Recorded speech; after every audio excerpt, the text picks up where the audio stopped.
Your Excellency, welcome. And thank you very much. Very good contributions you made at the SGF there on the panel. I'm sorry we have to take you further on another grueling session, but we hope it will be cordial enough. The Euro crisis, if we talk about Africa rising, has it cost Europe dearly in the sense that because of a crisis that recently happened in Europe, the European Union might have focused too inward and not be able to take advantage of the opportunities that Africa has been offering?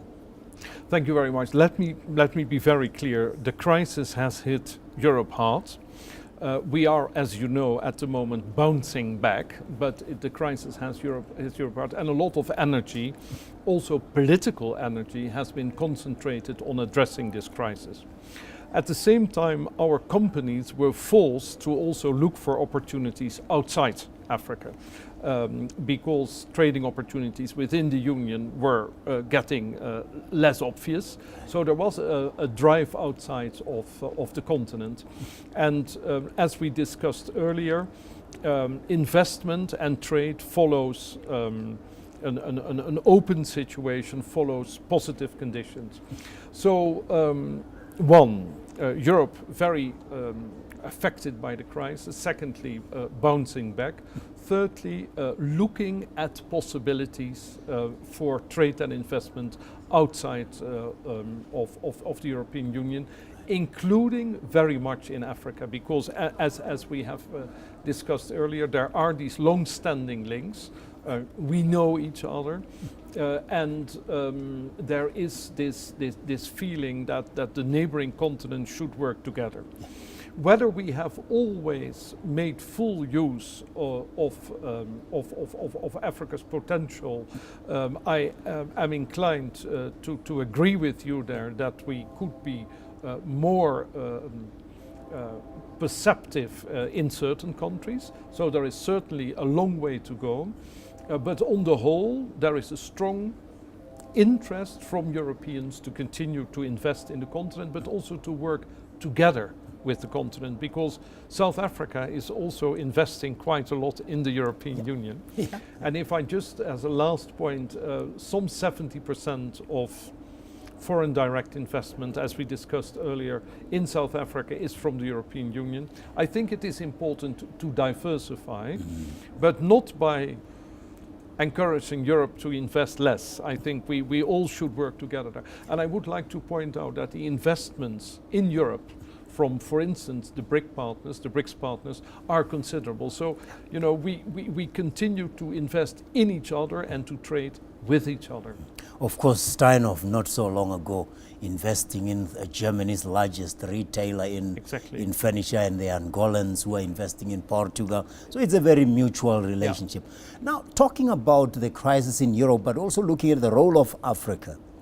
South Africa as a central economy in Africa, part of the African Union, a driver, not quite showing the leadership that one would have expected. Would you agree with that assessment, that South Africa, maybe considering some of the recent incidents, the Brussels summit that President Zuma was not part of, and are you encouraged that the African Union as a community, relative to how it should be relating to the European Union, is pulling its weight, especially the bigger economies like South Africa?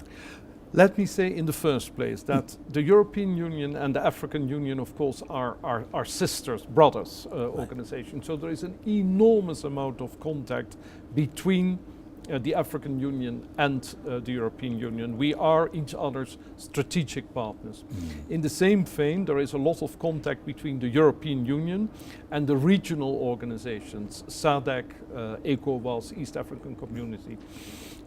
In that context, of course, we do expect the bigger nations to play their role, as they do in Europe.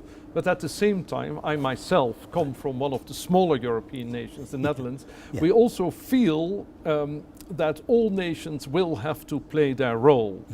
And of course, in the case of South Africa, we do recognize that its economic and political power is very considerable, but we also know that South Africa is very much willing to play a balanced role on the continent. It is not always easy to be the big brother, And we see that in Europe, and we see that also in Africa. And I think South Africa is aware of that, and is aware also of asymmetrical relations. Mm-hmm. Just finally, the involvement of the European Union in building capacity in Africa. Yes. I'm aware of some of the projects that you're involved in, including municipal finance capacity building. Very crucial to governance on the African continent, which is a driver of good trade and investment relations. Right. Yes. Comment about some of the other projects that the European Union is involved in, please, to enhance the capacity of Africa to attract investment. Well, you've touched on a central issue, public finance management. Yeah. At the central level, provincial level, municipal level. And we in Europe feel very strongly that part of our success was due to a governance sector that was open and transparent. We are not living in an ideal world, also not in Europe, and to a government that was enabling and facilitating the growth of the public, the private sector from the public sector. And you can never replicate an experience one-to-one, but it is an experience that we want to share with Africa, in the sense we want Africa to look at it, we invite, and to see, is this also, what of that works in Africa and what doesn't. And I think some of the things like public financial management, public finance work everywhere because they are universal, they unite all of us. So we are very proud to be associated with some of the successes on public finance management on the continent. At the same time, it's implicit in your question, there is still a long way to go, but we see in South Africa an enormous emphasis on the need to improve public finance management, including at the municipal level. We see in South Africa that it is a struggle, but we see the potential for improvement. Thank you very much, Ambassador, and we look forward to more involvement of the European Union on the African continent. Thank you very much. Thank you, Father.